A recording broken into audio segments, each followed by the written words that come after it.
Steve Mignani here for Assiter Auctioneers, Great Texas Mopar Horde Auction Event. And this is item number 64, a 1960 Plymouth Belvedere two-door fastback. Got to remember, 1960, first year for unit construction on the full-size C-body Plymouth. The grille on this is looking very nice. A slight dent there, you barely see it. Again, the gold anodized is beautiful on the crest. The headlights rings are fantastic, and this has probably been resprayed in its blue and white two-tone treatment. Either that or it's very nice original paint, but I think it's been resprayed. Open the hood and, okay, there is the 318 two-barrel polyspherical V8, which is typical to these cars. It's a Belvedere, not a Fury. Manual drum brakes, power steering, and the air cleaner and engine have been painted blue to match the body, which is not a factory treatment. So it's certainly been restored by somebody along the way. The firewall looks great, has the heater, which again was a factory option. Don't see any signs of rust repair on the inner fenders or anywhere. And again, this is a torsion bar equipped car. It's semi-unitized, again, from the firewall back. It is unitized, not a body on frame, which would have been the case in 1959. But again, this is a 60. Okay, the front fenders look very solid down low, but looks can be deceiving. Let's break out the magnet to see how we're doing. And nice, that is absolutely rust-free factory metal. That's great. Okay, down low, the rockers look very sound. They feel very good. The magnet sticks, but here, oh yeah, okay, at the back, we do have a little bit of rust happening for sure. The paint is peeled, and we see some rust here. And again, that's pretty classic stuff for these late 50s, early 60s Mopars. How much rust? Okay, good news. It's not Bondo that's uplifting. This is probably original first stage rust, as it were, and I'd rather see that again, the magnet sticks, than a whole bunch of putty, which could be the case. But this is actually, metal that's in need of repair. But again, better to see that than a ton of plastic.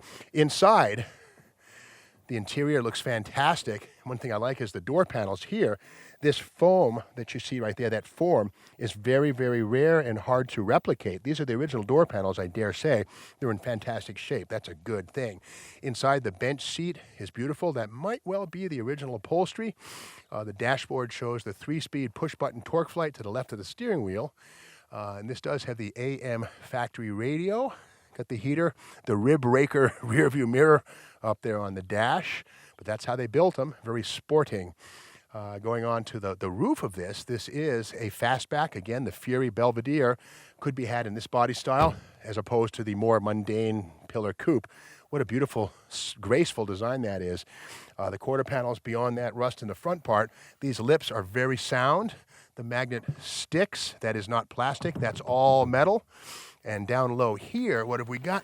That feels very sound. Yeah, the magnet sticks all along here. That's fantastic. And these fins, 1960, this was the epitome of the fins on these full-size Mopars, and a beautiful thing that is. Deck lid looks really nice, no rust at all down low. Looks like it's very much sound. It is. No Bondo here. Inside the trunk, the original sort of checkerboard covering is in place on the vertical and horizontal surfaces. And down here underneath the pad, what have we got? Cool. The original blue paint. This stuff we see here, that's surface pitting, and again, that's classic Mopar stuff. Not perforations, not holes. These are just pits that are surface irregularities, and again, the metal sweats and starts to do that. But again, not structural rust, just surface stuff. The car is parked close to this building. Well, we can get down here, why not? The rear bumper is a thing of beauty. Chrome is pretty darn good. Tail lamps are good. On this side here, the quarter panel is good. Some bubbles there. Is that Bondo? Nope, that's factory metal. That's finally now succumbing. A couple of years from now, that'll be a hole, but in the meantime, it's much more solid than you might think. And speaking of solid, of course, 1960 was the year that Plymouth said solid beauty for 1960. And that's what we have here for sure. Again, here on this quarter, a little more bubbling, but no plastic. This is first-time rust, which is good news. No secrets here. Inside, we'll open that door, take a peek, and there it is, the push-button torque flight transmission. The buttons up here on the dashboard.